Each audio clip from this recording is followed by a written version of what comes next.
أعوذ بالله من الشيطان الرجيم بسم اللہ الرحمن الرحیم۔ ناظرین السلام علیکم۔ انشاءاللہ آج ہم قربانی کی دعا یاد کریں گے۔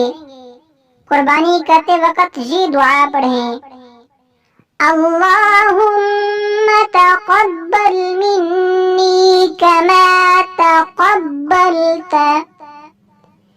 من خلیلک ابراہیم علیہ السلام وحبیبک محمد صلی اللہ علیہ وسلم۔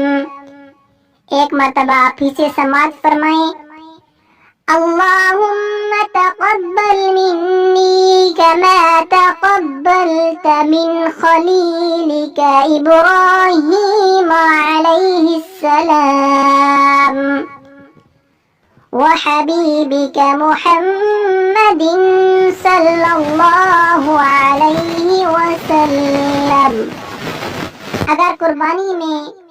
اگر قربانی کے جانور میں 7 شریک ہوں تو جب منی کا لفظ پڑھیں تو منی کے بجائے من کے بعد ان 7 حصہ داروں کے نام لیں۔ اس کے بعد بسم اللہ اللہ اکبر، بسم اللہ اللہ اکبر کہہ کر جانور کو قبلہ رخ لٹا کر ذبح کریں۔